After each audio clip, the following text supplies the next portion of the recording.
Thank you all for coming to our joint forum on Middle East stability. Can stability actually be restored in the Middle East or not? Hopefully by the end of this hour and a half, we're going to have some answers, or at least have formed some opinions on that topic. I'd like to thank a few people before we get started, if you'll bear with me. I want to thank Ernie Rumsey, the president of the Tri-Cities Military Affairs Council. I'd also like to thank Todd Jablonski, the president of the Alliance for Continued Learning, and also East Tennessee State University. I'd like to thank John Teague, the personal assistant to Congressman Rowe. Also like to thank King University, obviously, for hosting this today, Northeast State Community College, Kingsport Center for Higher Education, and the Mountain Empire chapter of the Military Officers Association of America. We'd also like to thank Dr. Fitsanakis and Colonel Jack Wolley for being here and agreeing to be our panelists today. I was there last night, obviously, and I can tell you it was a great evening. A lot of you here know Dr. Fitsanakis. He's authored several books and articles on the politics of intelligence and international espionage. His work has been referenced in hundreds of outlets around the world, and he's also the senior editor of intelnews.org. He's received his bachelor's degree from the University of Birmingham in England, his master's and PhD from the University of Edinburgh. Dr. Fitsanakis has been here at King since 2007. I'd like to say a few words about Colonel Wolley as well. He's received his bachelor's from Rutgers, a master's from the U.S. Naval War College, and also an MBA from the University of Alabama. He's a graduate also of the U.S. Army Command and the General Staff College. He's also commanded an infantry company in Vietnam, a battalion in Germany, and a mechanized infantry brigade at Fort Hood, Texas. Among his other assignments, he served 4 tours of duty at the Pentagon, including 2 years on the Chief of Staff of the Army's Worldwide Briefing Team, 1 year as a Joint Chiefs of Staff Daily White House briefer for Dr. Kissinger and General Al Haig, which focused on the Vietnam War, and he served nearly 3 years as one of the Army staff's 3 wise men, which were charged with developing, coordinating, and recommending Army positions on matters that were related to the Middle East, Africa, and South Asia. He has also received numerous awards and decorations during his military career. And with that, I will turn it over to Dr. Fitsanakis. And I'll turn it over to the Colonel. At the end of the day, thank you very much for being here. Thank you for those kind words. It seems like another life. My purpose here today is to sort of provide a little perspective. I was dealing with this area of the world 35 years ago. And I started going back thinking about what we were doing then and what's going on now, and trying to look for parallels and things that are the same, things that might be different. So that would provide a little basis for then Dr. Fitsanakis to talk about what's going on today. Will Rogers once said, if you get in trouble 5,000 miles from home, you were probably looking for it.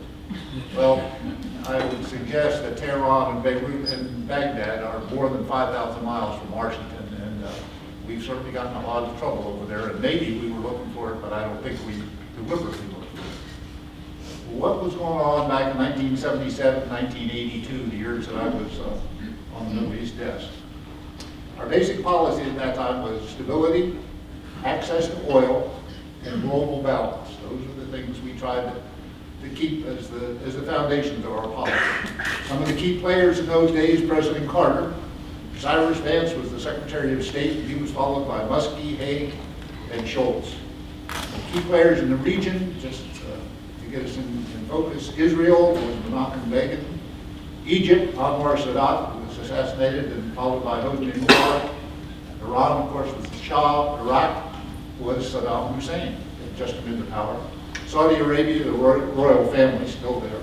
Syria, Assad, still there. Jordan, King Hussein. Libya, Gaddafi, not still there. PLO, Yasser Arafat. And Russia, who was also a player, was led by Brezhnev. The Cold War was in full swing in those days. Vietnam was foremost in everybody's memory, and I would bring us forward today now. Iraq and Afghanistan are foremost in everybody's memory. Everyone's saying we don't want to get into that again, just as they were saying 35, 40 years ago. Détente was the basis of much of our foreign policy, less confrontation while still trying to restrain the Russians. and avoid a nuclear confrontation. Well, nowadays we hear reset relations with Russia. Sounds kind of the same. It didn't work back then, and I would suggest it might not be working now. Do you think we had the talk going on, we thought it was going well? In 1979, the Russians invaded Afghanistan, stayed there for 10 years. And just this year, the Russians invaded Ukraine. So I would suggest you might want to take those kind of programs with a grain of salt. Israel and the Arab world. Well, 1948, Israel had just been established. We had the first Israeli-Arab war. Egypt, Jordan, Iraq, and Syria all attacked Israel. Israel survived. Followed in 1956, we had the Suez Crisis and another war. That time it was between Israel and Egypt. And I'd like you to keep in mind, at that time, we sided with Egypt. There were things in that war. We hadn't really developed a relationship with Israel that we have today. 1967 came the Six-Day War, Egypt, Jordan, and Syria. Now we got Egypt and Israel fighting again. 1973, the Yom Kippur War. But then in 1979, things started looking better. And President Carter pushed through the Camp David Accords and got a peace treaty between Israel and Egypt. He thought, oh, things are going to get better. That was followed by another war in 2006, and of course another war now in 2014 with the Palestinians.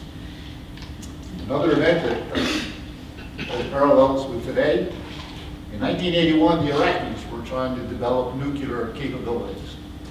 And Israel was asking the world to please do something about that.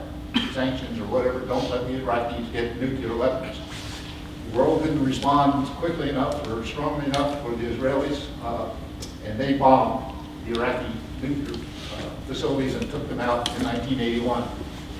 To bring that forward, the Iranians are trying to develop a nuclear capability today. Israel is drawing a line in the sand and saying to the world, please stop them from doing that, and is threatening to take out the Iranian nuclear capability. Our policies directly in the Middle East was based on what we called two pillars. The two pillars were Saudi Arabia and a friendly Iran at that time. They controlled most of the oil in the Straits of Hormuz.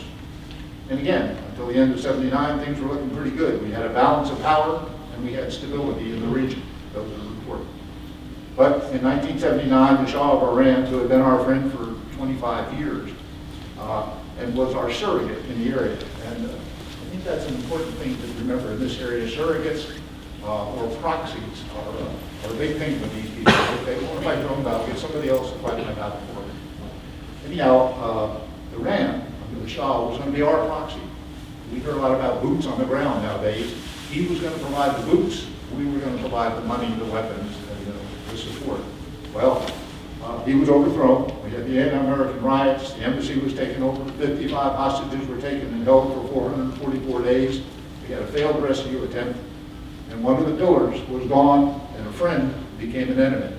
I would suggest that you keep that thought in mind as you think about the Middle East. Friends, enemies, and changing alliances. Now we see that ISIS is taking hostages, and we see another failed rescue attempt. We now have the Arab Spring. Not only was the Shah overthrown, but in recent years we had an overthrow in Egypt, Libya, Yemen, and the jury's still out on Syria and how that's going to end. So again, we see the same kinds of things going on in the region. As mentioned, 1979 was the Russian invasion in Ukraine now. We move forward to 1980, and we had the Iraq-Iran War, or some people call it the first Persian Gulf War. Iraq, Ba'athist, Sunni leadership, mostly an Iraqi population, a Shia population, invaded Iran, fearing that there would be Shiite uprisings along their border after the 1979 Iranian Revolution. Also, Saddam Hussein wanted to be the primary power in the region. The U.S. backed Iraq against the anti-American Iran. We provided money, arms, logistics. And in that war, just as an aside, it was like the First World War. It was a trench warfare kind of thing with long trenches, barbed wire, and the use of chemical weapons. Again, bring that thought forward to more recent years. President Carter was concerned, obviously, about that, and we got the Carter Doctrine, which basically said we're going to keep the Straits of Hormuz open.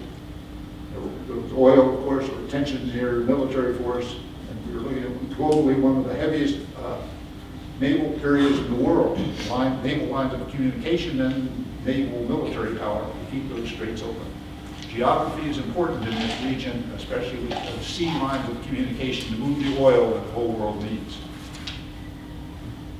We were also looking at Diego Garcia.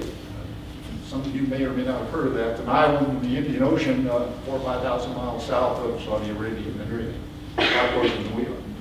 And some of our planners were thinking about the possibility of having to go into the Middle East with a major force. And so we pre-positioned a lot of equipment on ships at Diego Garcia. And that worked out well because that equipment was used in the first Desert Storm, our first Gulf War. So we see the same conflicts for much the same reasons, but technology has changed the battlefield. We have satellite TV now, high-speed internet, and people can get their message out across social media and have much greater influence than was available in my day. But even more scary to me is we've got 21st century weapons in the hands of 14th century barbarians. That to me is a scary thought. As I mentioned, alliances, friends and enemies change back and forth in the region, as Professor said last night, like the shifting sands of the desert. For example, Iraq was our ally in 1980 against Iran. And then Iraq was our enemy when they invaded Kuwait. Now Iraq is our friend again. Iran was our ally in 1979. Iran now is our enemy, nuclear issues, anti-Americanism, and so forth. But Iran was recently asked to help us in the fight against ISIS.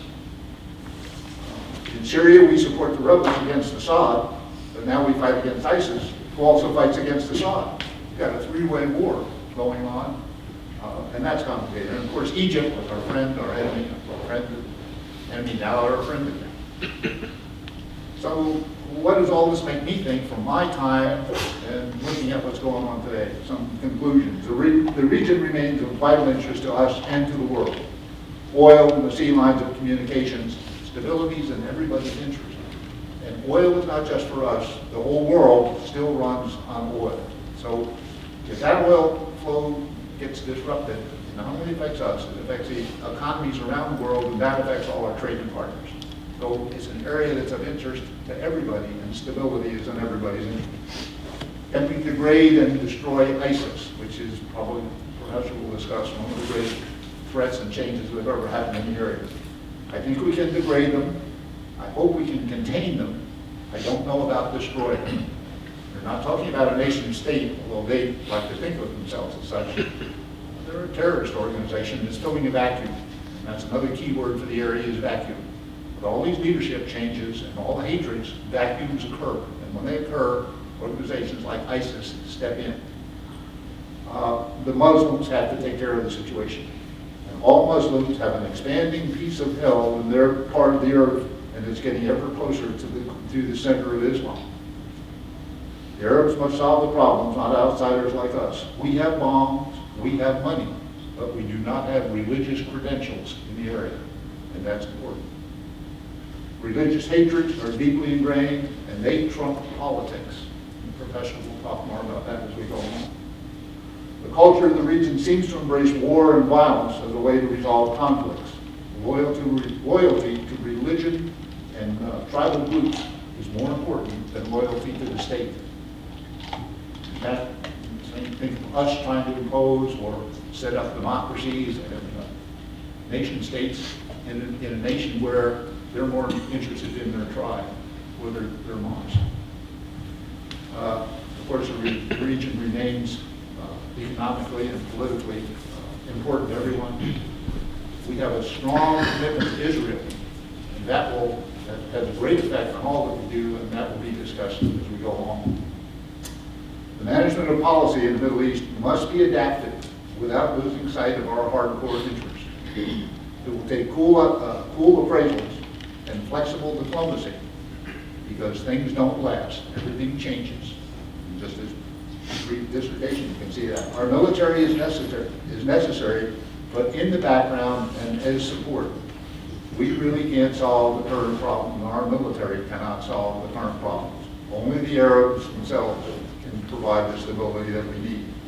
In short, we're engaged. We've been engaged and we must remain engaged because of the criticality of the area. And they're going to make us stay engaged because, unlike my time, they're here.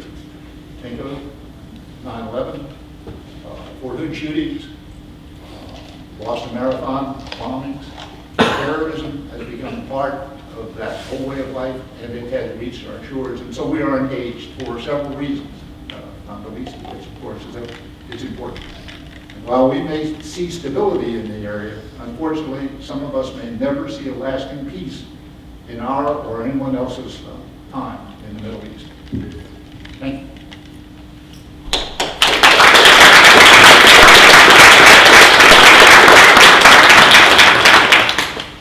Thank you, Colonel. I want to first, before I start, thank Gail Helt, who stepped in to moderate this event.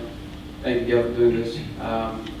Also, I want to thank Colonel Wolley for giving us his insight in this. It's actually an honor to be here on this panel with him, somebody with so much experience. I've actually never met somebody before who has actually worked with Henry Kissinger face to face.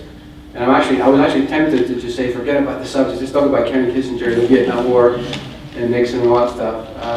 But it is a very important subject, and I'm glad we have a chance to discuss it today. I'm going to just give, the Colonel gave you a historical background, going back to 1948, which is very, very important. Equally important, of course, is the current situation. I want to talk a bit about this. I'm going to stand up so I can see the slide that I made, the slides I'm talking about for a second. Let me take you to this map so you can see clearly the Middle East as it is, or the Islamic world as it is today, focusing on the Middle East. We're now looking at the most radical developments in the Middle East in several generations. The dust has not yet settled from the Arab Spring. When it does, the Middle East will be unrecognizable. Okay? It of course began in a tiny North African country called Tunisia, where the people there rose up against a long-time dictator, Zayn bin Ali, who of course, within a few days, he was out of the country. The country now has just had its second election since the ousting of the previous government. It's actually a bit of a success story when it comes to the Arab Spring. Then of course the domino effect took on Libya, and that's when we lost Colonel Gaddafi. 95% of me was very sad to see him go, about 5% very happy to see him go as a brutal dictator. About 5% was very sad because he was so crazy. He was actually very colorful. He gave us something to talk about in international politics. But he was lynched by his own people, like in the streets of Libya, literally. Everybody, of course, was looking at Egypt, the big player in the region, a country of 80 million people, the largest Arab military. It was surprisingly quick what happened. They had a dictator that had been there since the late 70s, and within 4 weeks, 5 weeks, he was out of the country. Remarkable. Mubarak just abandoned power. If you told anybody this, say in 2008, they would have thought you were insane to even suggest that. And yet it happened. Moving on to Yemen, the Yemeni people rose up against the government, and Ali Abdullah Saleh, who had been there again for quite a long time. If you add the years these dictators have been there, it's over 100 years collectively, right? And within just maybe a year and a half, change was sweeping through the entire region. And then, now everybody's eyes are on Syria. There is not as clear cut. Apparently the current leader of Syria, Bashar al-Assad, is still in power. He has quite a bit of support. And I'll explain to you what's going on there. If you focus on Syria in particular, here's the current situation, basically as of this morning, right? You have a part of the country, mostly in the west, that's controlled by the Syrian government. The Syrian government of Bashar al-Assad, these people are Alawites. Alawites is a sort of a liberal Shiite sect. Okay? And al-Assad, who is the president of the country, he represents a minority of Shiites who live in Syria. The majority of the population are Sunnis. Okay? Now, the Sunnis make up the majority of the Free Syrian Army. They never liked, actually, the fact that they're ruled by Shiites, and they rose up and that makes up for the beginning of the civil war in Syria. These are moderate Sunnis. At least at the beginning they were moderate. Not so much now. We'll talk about this in a second. In the north of the country, there are pockets of resistance provided by the Kurds. The Kurds who are fighting everybody. Both the Sunnis and the Shiites, their dream is to have, as you know, most of you know, their own country. A long-lasting dream that's lasted for centuries, right?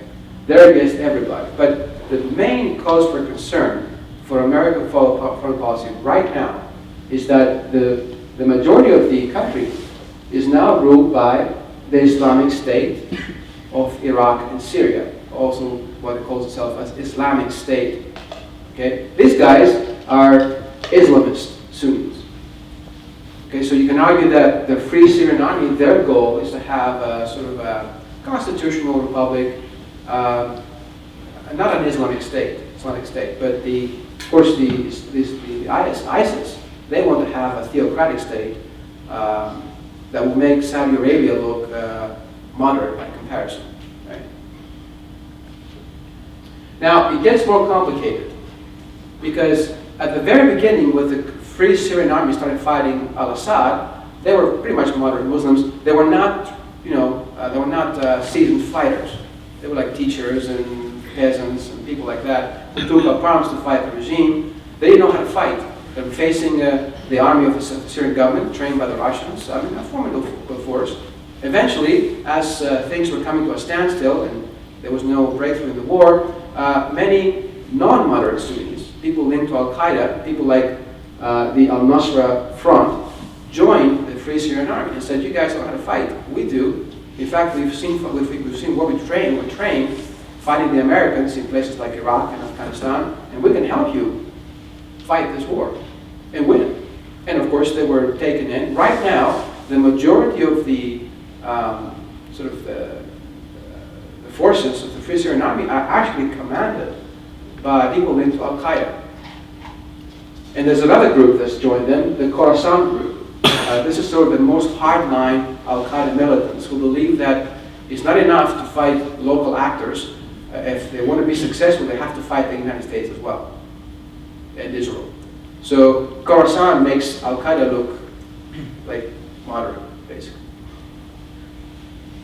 On the side of the Kurds, most Kurds are not fighting this war for religious reasons. They're fighting it because they were Kurds, ethnically Kurds, and they want to have their own state. Okay? But there are groups aligned with the Kurdish fighters who are Islamist.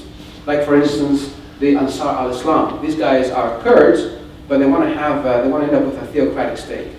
So it's complicated. Not all groups are fighting for the same cause. Some of them are aligned right now, temporarily, but in the long run, they have different goals in the end. Then you have the foreign fighters, currently estimated at about 20,000. 20,000 foreign fighters from all over the world, from China, from Afghanistan, from Iraq, from America, Germany, you name it, Canada, right?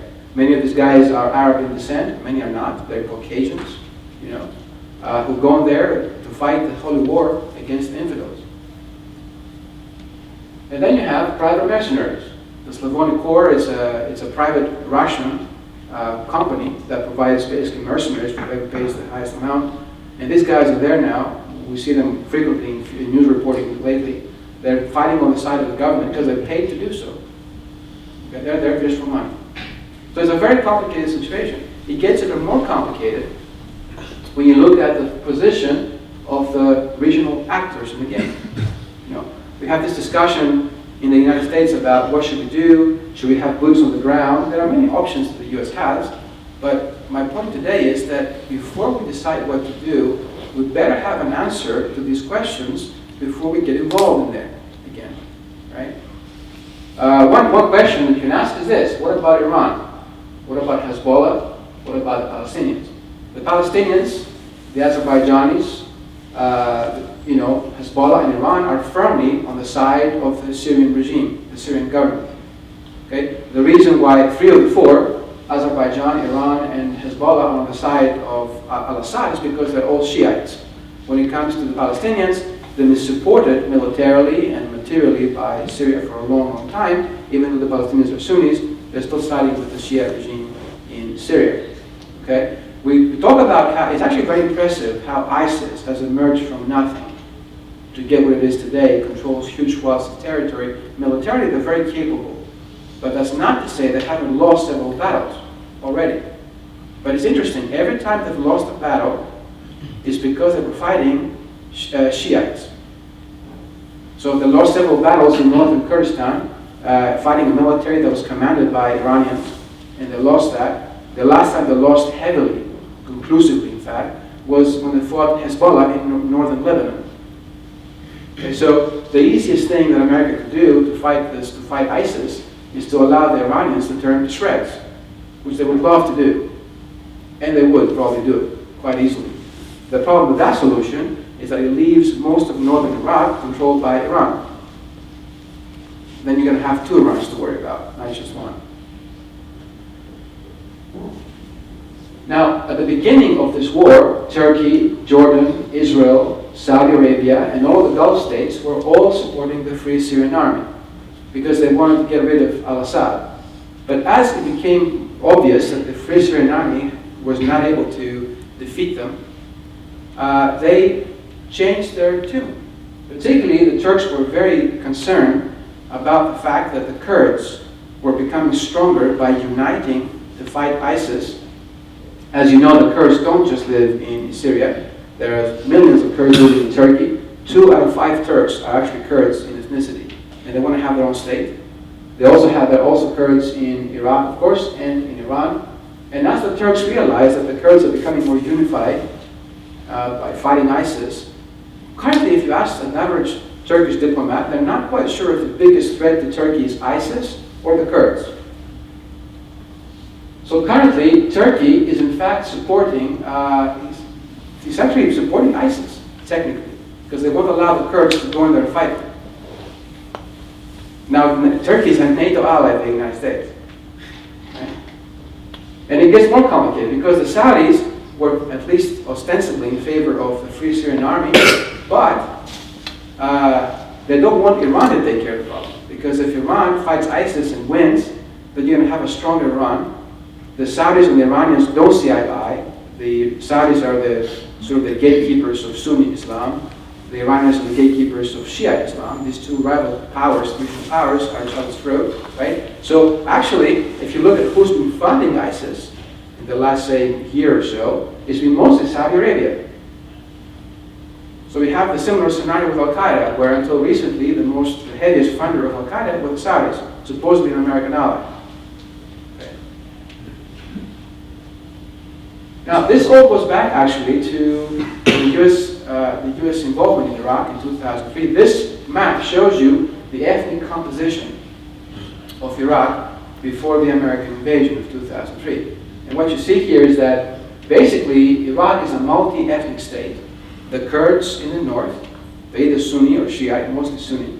But then you have a significant number of Iraqi Shiites who actually see Iran more, they look more to Iran as their homeland than they look at Iraq as their homeland, right? And they were living mostly in the south of the country. Then you have in the north, in the northwest, mostly almost solid Iraqi Sunnis. And then in the middle, a very large population of a mixed population. The man who was in charge of Iraq at the time was Saddam Hussein. The colonel said very correctly, he's gone from an enemy to an ally, to an enemy, and to an ally again, and so on and so forth over the last, say, few decades. But Saddam Hussein was a Sunni, and he ruled a country. Most of the people that live there are not Sunni Arabs. They're either Iraqis, they're really Iraqi Kurds, or they are Shiites. And the Shiites particularly, and the Kurds, who hated Saddam, were very unhappy about this fact. Now, fast forward to America coming in, we go there idealistically and say, we're going to allow you to have free elections, just like we do in America. Democrat, Republican, isn't it fun, right? So they have free elections, and guess what happens? They all vote in free and fair elections. They all vote sectarianly. They vote for their religious leaders. So all the Shiites vote for a Shiite government, all the Sunnis vote for a Sunni government. And because the Shiites are the majority, okay, the guy in this man, Mullah al-Maliki, was a Shiite. And now it's payback time. because all these decades they've been ruled by Sunni, and now they can reclaim Iraq as a Shiite state. And guess what happens? All these bombings and things that were happening in Iraq, and from 2004 until about 2009, it was basically Shiites that were trying to push out all of the Sunnis from Iraq. And what happened in the last, say, 5 to 6 years is that they pushed the Sunnis out of the country, physically pushed them out of the country. Either killed them or pushed them to the extreme west. So now what we have is essentially most of Iraq is controlled by Iran, which many of us were telling anybody who would listen back in 2003. The CIA was telling President Bush to be careful, because if you allow them free elections, that's what's going to happen. That's exactly what has happened. It was mathematically certain. Baghdad, which is right here in the center with the red star, you can see here on the map, used to be a mixed Sunni Shiite city. Now there are almost no Sunnis left in Baghdad. It's a completely Shiite city. Right? Now all this is happening, and the Sunnis in Iraq feel threatened. I mean, their existence is it's not certain at all. And then, because of the Syrian war, this force emerges called ISIS. And these guys are Sunnis, they hate the Shiites. In fact, ISIS hates the Shiites more than they hate the United States, because the Shiites are a threat in their area, in the region. They see them as infidels. They see them as not even Muslim. Okay? And now they're telling the Iraqi Shiites, Sunnis, look, you guys were under attack for all these years. Now we're here to provide you with security and reclaim back your lands that you lost since the American invasion of 2003. So what you're seeing now is all these Iraqi Sunnis are now siding with ISIS. I mean, they know that ISIS is like a insane terrorist group, but at the same time, what they care about is currently what's going on. They want security, they want stability, they want to reclaim the lands and the houses they lost from the Shiites, and they're siding with them. And that's the reason why now what you're seeing is ISIS is basically descending back down into Shiite-controlled Iraq. So all this goes back to the 2003 US invasion. Now, I mentioned before, and I'm going to close with a statement, that the United States is facing a radical redrawing of maps in the Middle East. We haven't seen this happen in 75 years, or perhaps longer. Some say all the way back to the 18th century. And the Colonel very correctly pointed out that America has often sided with different countries for different reasons in the region. They include Israel, Saudi Arabia, Iraq, Egypt, Iran, and so on and so forth. I put to you that this is now a great opportunity. It's actually one of those times when America has to, again, if we're serious about helping solve the problem, reconsider some of its long-standing policy issues in the area. For example, let me put some suggestions to you, and hopefully that will generate some discussion in the next few minutes. We have to first recognize that the United States is highly responsible, not completely, but highly responsible for what's going on now in the Middle East, right? The 2003 invasion of Iraq was adventurism, had not been carefully considered. The military will tell you that, you know. The CIA will tell you that. Everybody will tell you that. Who had any idea paying attention to the situation right now in the country. We broke it, and now we own it, essentially. The United States needs to find a way to use this opportunity to re-engage with Iran. Iran is a very strong force in the region. Iran has very high ambitions. America and Iran have no diplomatic relations as we speak. But in this moment in time, Iranian interests and American interests, when it comes to ISIS, coincide almost completely. We cannot solve this problem without Iranian assistance. It's that simple. The other thing is, the gorilla in the room is Israel. We all know that a major reason why we're seeing the Arabs facing us in the field of battle, diplomatically, culturally, is consistent and unconditional American support for Israel. Now, I speak to you as a strong supporter of Israel. And that's the reason why I think America has the duty, as an Israeli ally, to tell Israel when they're wrong. Supporting a friend does not mean that you support everything they do without any criticism. And because America does exactly that, right, it's not seen as a viable referee in this dispute, because it always takes the side of one of the two adversaries. That robs us of political capital and doesn't allow us to intervene in times like this one, when everybody's looking for America to help solve the problem. Turkey, another case in point. I mentioned before that Turkey is actually a NATO ally that's refusing to help in this kind of situation because it places its own interest above that of the NATO alliance. America has been an ally of Turkey for a very, very long time. It's not getting very much in return, especially now. Maybe it's time for America to reconsider its strong links with that country. And then finally, America's unconditional support for several very brutal Arab regimes. One example of that is Saudi Arabia. Saudi Arabia, we call them a moderate country. There's nothing moderate about the Saudi government, particularly if you happen to live in Saudi Arabia. This is the place that has no law other than the Quran. I mean, it's basically like ISIS without the crazy guns. The guns everywhere, right? But apparently they are our allies.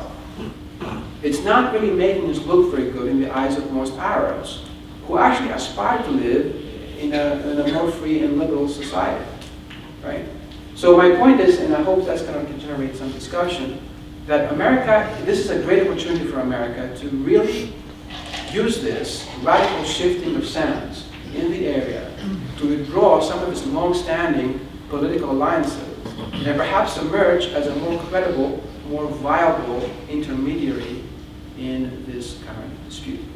And with that, I'll close and pass it on to Gail for perhaps hopefully questions. Thank you.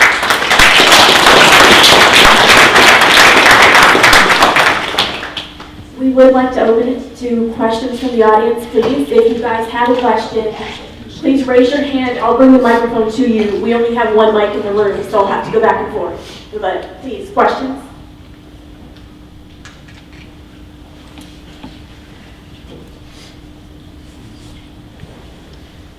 You hear me okay?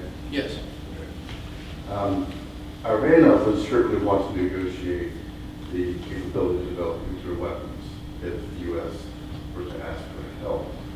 Do you think you would give that to them? And if so, when stability would be regained, do you think they could cause even more instability with regaining nuclear weapons? Iran, right? Yes. Yes. Go ahead. I'll let you hear that is your goal. Go ahead. Restate it a little bit closer. Okay. So I'm sure Iran would want to negotiate for nuclear weapons if the United States sought Iranian help against ISIS. Do you think that once stability could potentially be brought in the region, that would cause even more instability because of Iranian's nuclear weapons threat and how vocal they've been and how hard they're pursuing nuclear weapons on their own? We mentioned the 800. Can you hear me in that? I'll dash this thing back and forth. We earlier mentioned the 800-pound gorilla in the room being Israel. I would suggest that there's a second one in the room, and that's the nuclear weapons. Last night, Professor wisely said it would be great to declare that area a nuclear-free zone. The Israelis won't admit or confirm or deny whether they have nuclear weapons or not. I'll let all of you draw your own conclusions about that.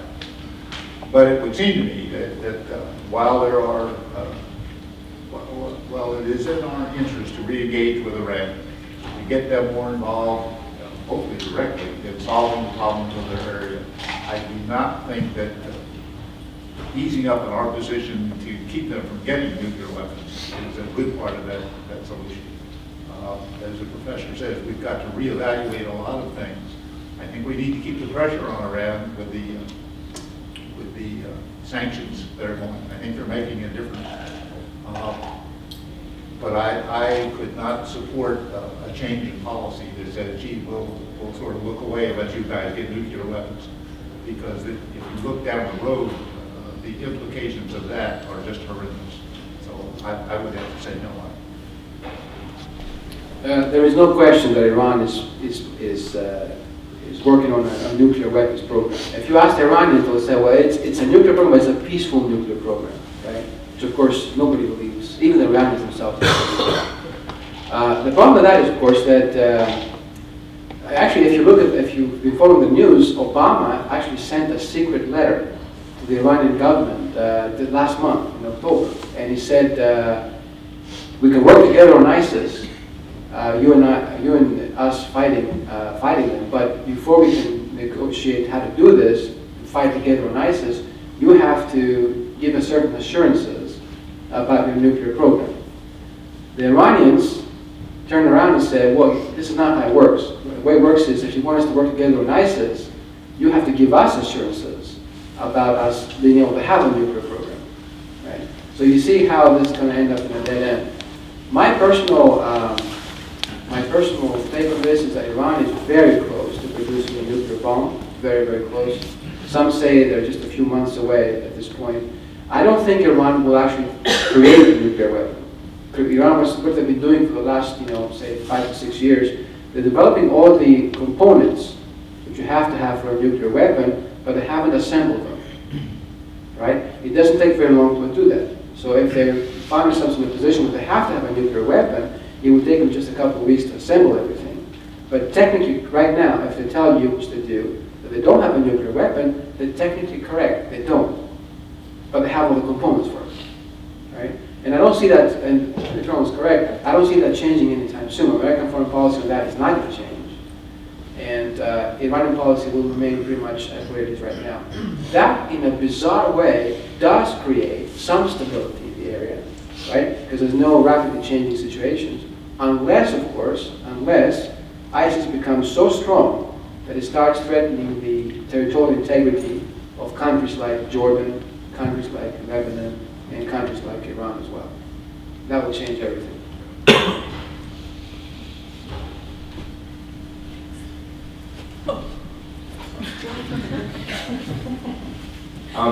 You spoke a little bit about the whole reset button with Russia and our situation with Iran right now.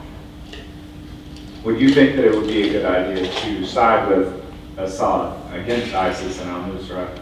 And because Assad has an army of, officially, about 100,000 troops that are ready for battle. That basically solves the whole ground troops problem for the U.S. in the fight. And we could coordinate with them militarily. They could give us intel from the ground.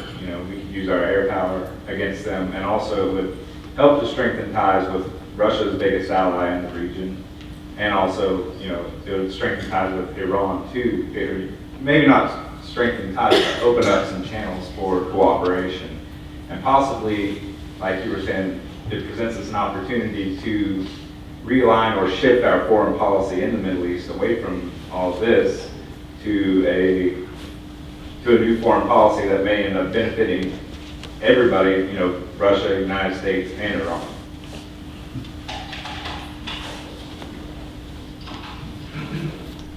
Just to say briefly, in effect, that's what we're doing. We are fighting, as I mentioned, the three-way war.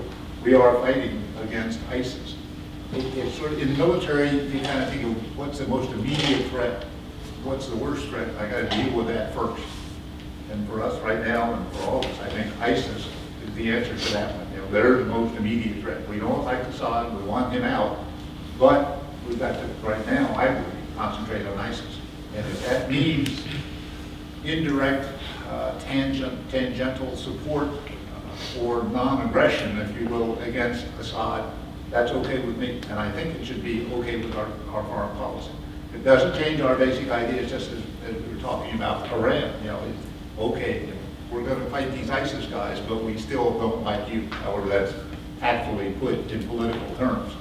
But for the short term, I think your point is well taken, and I think that's a good idea. And then we'll find out whether he agrees or not. We have had actually a precedent of America and Russia working together for a common goal, and that was called World War II. So it wouldn't be surprising if it happened again. It's actually very interesting, though. If you go back, say, to 2010, when the Syrian war started, the civil war, right? The Russian position was standard, that we need to support Assad because even though he's brutal, he's the biggest guarantee for stability in the region. That's what the Russians were saying. America was saying, in fact most of Western Europe was saying as well, that no, he's a brutal dictator, he needs to go, let's support the Free Syrian Army. Now, it turns out that essentially Putin was correct. In fact, even though all of these fighting adversaries have skeletons in the closet, the one that is perhaps the biggest guarantee for stability right now is Assad. So America has actually shifted its policy closest to the Russian policy, to the point that it's now almost identical in the region, which is very strange to see happening, sort of an interesting moment in foreign policy to watch that happening, right? Now, notice, by the way, that the United States is not particularly vocal right now about what Russia is doing in Ukraine. Just yesterday morning, I wake up this morning, I turn my computer on, and I see the first thing on the BBC, Russian troops and tanks sighted by NATO in eastern Ukraine. We spent all this last 6 months thinking, is this a Russian invasion or not? Is this happening for real or not? All of a sudden, we have proof by NATO saying we're just seeing. By the way, we looked out the window this morning, we saw Russian tanks in eastern Ukraine. That's a Russian invasion of Ukraine. And there's been no American response to this. I haven't heard the president say anything. Have you? No. Nothing. And the Russians are denying it. The Russians are denying, as they would. It's the same thing that happened during the times in the Gulf War. The Russians did things and absolutely did. We're not doing that. Right. And, there you are. Right. That's not us. Same as Afghanistan. In '79, Afghanistan, you had Russian, 40,000 Russian troops crossing the border, and we're saying you're invading. They're like, this is not us. Like, who is it? Martians? So, but notice how Americans are responding to this. Maybe, and again, we're not privy to this information, but maybe it's because Russia is asking for a blank check in Ukraine, eastern Ukraine, in exchange for support in the fight against ISIS in Syria. These things are not rare. They happen in foreign politics all the time. So that could be the case. That could be the case. Other questions? That you're thoroughly confused. Good. Okay. This is a question, actually. Can you hear me? Yeah. This is a question both for Dr. Fitsanakis and Colonel Wolley. And the question is, how should wars be fought? I mean, if we're fighting wars, how should they really be fought? I mean, there hasn't been a decisive declared winner since World War II. And wars have changed in such a way that they go on forever and ever. And this doesn't affect the young people here, but it did affect those of us who were actually in the draft, for me, 42 years ago. And so, soldiers today are expected to be enforcers and essentially social workers. And that doesn't lead, to my way of thinking, to a decisive victory. And so, what are your thoughts? And it may affect the young people here. Who knows what could happen? There's no draft now, there could be. Thoughts on the best strategy? Yeah. Well, you gotta have that. I'm going to ask you another question. So I'll bring it back. all right. This is hard, dude. Seriously? A couple of things about the military and its use these days. The military, by definition, is to fight wars. In my opinion, and I've heard others say it, the purpose of military force is to restore order so that proper political processes can get back into place. It is not to create nation states. It is not in the business of nation building. We do a lot of humanitarian work, and that's good, thank God, but that's not our role. That's the role of others. And yet, as you go around the world these days, more and more you're seeing the U.S. military being put into that role. The second thing about the military is it's just starting to change now. Our military has been built for the big, quick strike, the quick war, and that's not the kind of conflict we're seeing. Ever since Vietnam, that changed. And the bad guys have decided that we don't want to fight them straight up. If we've got the best military, the best young men and women in the world, no doubt about it, we are the superpower. The bad guys know that. And they say, well, gee, we're not going to fight to their strength. We're going to fight to our strength. And what's our strength? just the kind of conflict you saw in Vietnam and that you see in Afghanistan and Iraq. No straight up big battles, but IEDs and car bombs and that sort of thing. So how should, I guess the basic part of the thing is how should the wars be fought? I think in terms of the Middle East, right now, I think we're about doing it right. I mentioned in my opening remarks, we need to stay in the background with our military and support. And that's what we're doing with the air support, with the training. Thank God we talk about boots on the ground. They're back there doing training and that sort of thing. I hope we do not see mission creep get back into it again, because I go back, we can't solve it. We can send all the troops in there, but we don't have the religious credentials. So I think it's a support role in terms of actual bombs and bullets and that sort of thing, but not in direct combat.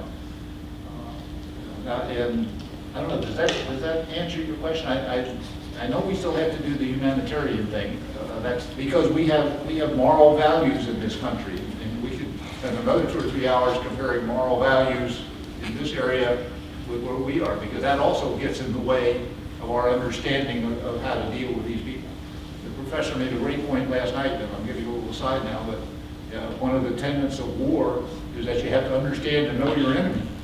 And I would submit that we're just scratching the surface. I'm trying to understand what this culture is like vis-a-vis our own, and those differences are just astronomical. I'm not sure I heard all of your questions here. I have 2 stock answers. One, I can't hear you, and 2, that's classified, I can't tell you. And I'm usually I can't hear you. Or both. I can't hear any question. Whatever your second question. I'll tell you, ISIS right now, they're fighting in the open terrain. I mean, they're not hiding. But don't let that fool you. If America was to go in there, or a traditional military were to go in there fighting traditionally, they will resort to insurgency tactics, because that's what they specialize in. It's just that they understand that because of what happened in 2003, the Soviet division in American society, and they know that Americans are burned out about this, and then it's not very likely that America is going to re-enter the war. They are taking this as an opportunity to fight openly now. And that brings me to the first point of answer to your question, is that if you want to fight wars, particularly if you're a democracy, and you can't force people to join the war or to support it, the first rule of war is you have to have your people by your side, on your side. If they don't support it, you will lose that war. It's that simple. And it doesn't have to be a majority. It can be a significant enough minority who is against it, and you will lose that war. So the first rule of that is you have to have support from your own people. Number 2, I think when you go to war, you have to use it as a last resort. America right now has the strongest military in the history of humanity. I mean, the closest we ever come to where America is now was the British Empire, in the 19th century, the 18th and 19th century, where they tried to get twice as strong as the second navy in the world, which was the French Navy at the time. They didn't quite manage to pull that, but they got very close. America, there's nothing is off the spectrum right now, how strong America is. Now that means we have a very big hammer in our hands. When you have a very big hammer, every problem looks like a nail. So you're tempted to use the military to solve pretty much every problem in the world, which doesn't necessarily mean that it's very wise. Particularly when you start losing small wars, like, for example, Iraq, because then your adversaries, your serious adversaries, people like China and Russia, are laughing at you. They're saying, if you can't win, the Taliban, how would you perform in a battle against us? It doesn't make you look very good. The third rule of that, how you fight those types of wars, is be prepared for asymmetrical combat. You may have a greatly funded military with tremendous amount of resources, excellent training, dedicated troops, and then Al-Qaeda turns around and weaponizes Ebola and brings it to the United States.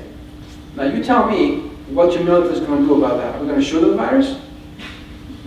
I mean, we could try. It's not going to do anything, So I think we're not thinking about war as it can be fought in the 21st century. We're still kind of in a way stuck,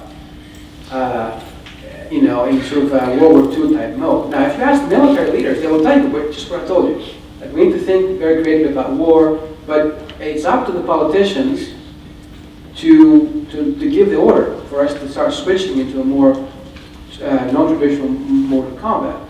But politicians are all tied up. You know, we produce nuclear submarines and stealth jets and so on and so forth, which are useless in the war against Al-Qaeda, because Al-Qaeda doesn't have any raiders. They don't, you know, they don't even fight in the air. But we produce those things. We employ thousands of people, hundreds of thousands of people, and you can't tell a congressperson, you know, hey, this factory you have in your area that produces, you know, stealth fighters, we're going to close it down because we don't need it, because they're not going to get reelected. So you see it's a political problem, primarily, as it is a problem also of strategy and tactics. I was in America the day that 9/11 happened. I was actually living in the United States. We went to war after that. Everybody was sort of united about the war, so on and so forth. It was interesting to see how that then sort of dissipated. But fast forward to say 2005, 2006. America was a war, but I was shocked as how much this country, if you were to walk, if you were to land here from March, and you knew nothing about the context, but you were told that America was a war, you couldn't see it. It was just like an ordinary day. People were at the mall shopping, having fun, students were in school, you know, and it's this small number of people, the professional army, that are fighting this war, and the rest of the people just don't particularly care about this. Now, go back to Vietnam, you'll see the number of the engagement of the average American in that war, either as a fighter or at least debating about this in the field of ideas and so on and so forth. This is not happening today. You know, if you go to Iraq, if you go to Afghanistan, places like that, I mean, they're fighting the war unified. They're fighting what they see as a foreign occupier, and that changes everything. Yeah, those are excellent points. Back in the Vietnam days, which is probably before the time of most anybody in the room except me, I'm getting old.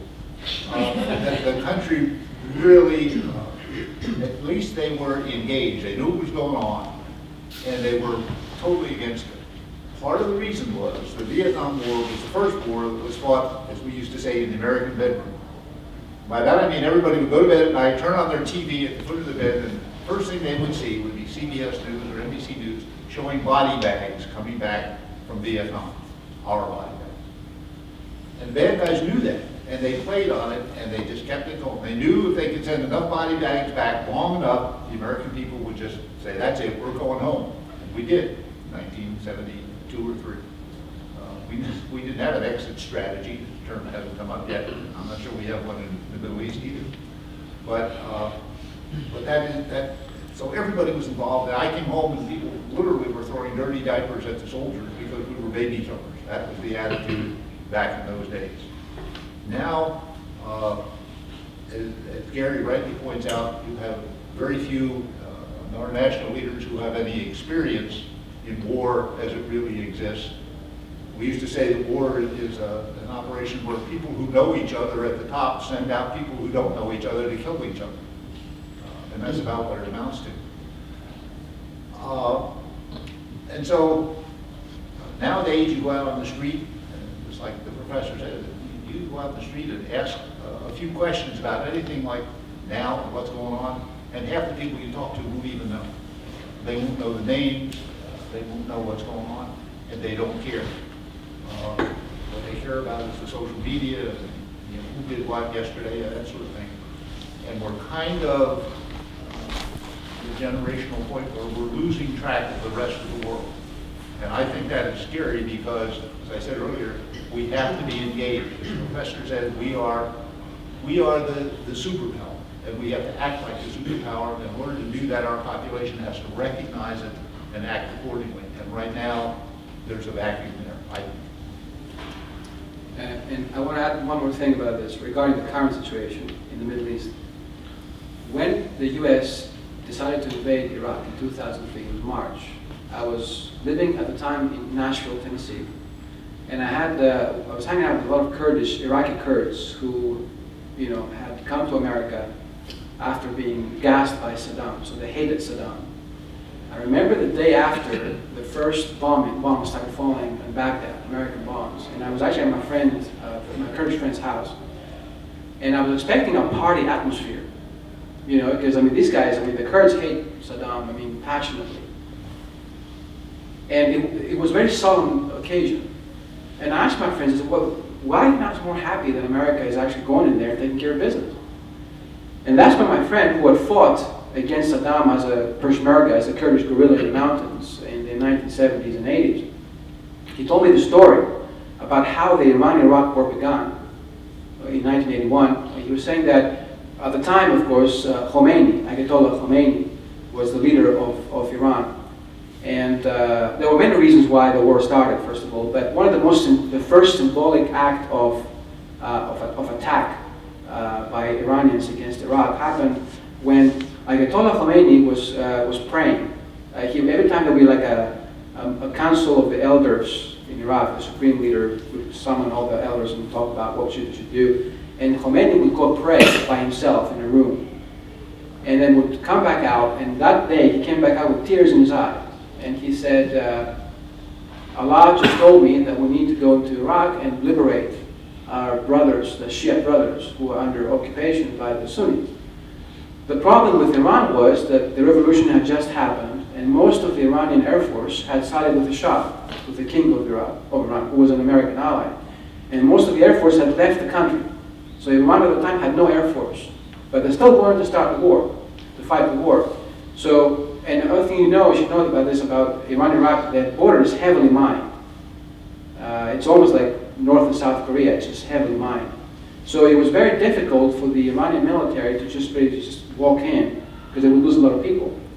So Khomeini made this proclamation saying that Allah has just told me that we need 10,000 people to make a corridor and march into Iraq so they can open up a ground enough for our troops to go in and start the liberation. Well, the very next morning, more than 10,000 young, mostly men, Iranians with a green bandana of the Shiite movement were fighting as to who was going to be the first to go and die to open up the holy war. Right? And they did, and they marched through. They lost a lot of people that day, but they did open up a corridor by exploding the mines, right? And making a symbolic act to frighten the enemy. So my friend is telling me this, and I'm just in shock, obviously. And he says to me, that's where you're going. That's the place where you're now going.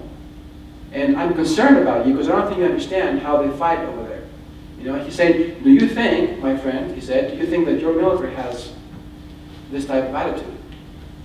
And I said, well, we would if they came here, if we're defending our homeland. But I don't think it's going to happen 5,000 miles away. Right? So that's exactly what's going on over there right now. And I don't think we understand, going back to what Ron just said, the mentality of this region and of the people that are fighting it. We don't share that mentality. And that makes for a very different type of combat situation. I just want to go back to something I think I said earlier. The use of military and what it's for and provide stability. But I think another thing we have to keep in mind is we can't go into these areas that are so different from us. Their mentality, their culture, everything. We're going to say, one, we're going to come in and provide stability and stop the killing. And secondly, we're going to impose democracy. We're going to give you the opportunity to vote and do all this sort of thing. It sounds wonderful, great platitude. But I can tell you from being there, being in Vietnam and other places around the world, they just aren't ready for it. They don't want it. And it causes tremendous disruption in their lives. As was said earlier, the professor said, we are greatly responsible for what has happened in Iraq today because we have upset the stability that was in. And it's kind of a dichotomy. You've got a guy like Saddam Hussein who's doing terrible things. We got to get him out of there because of our moral values. They say, gee, he's gone, who's going to be in charge? We want somebody to be in charge. And we have these free elections that we think are so great. And they all elect the other guys and the circle just starts around again. So I think the point of all that is we have to really have a better understanding of the areas in which that we are trying to influence. And therein lies the basis of what we talk about as flexible policy as we go forward in this region and around the world. I think. I'll stir them up now. I have a more big scale question.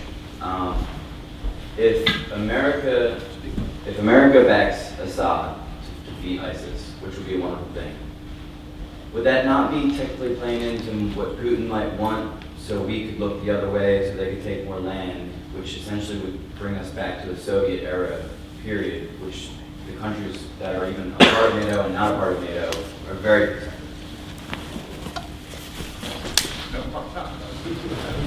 You can't hear it's classified, right? That's No, I can't hear it.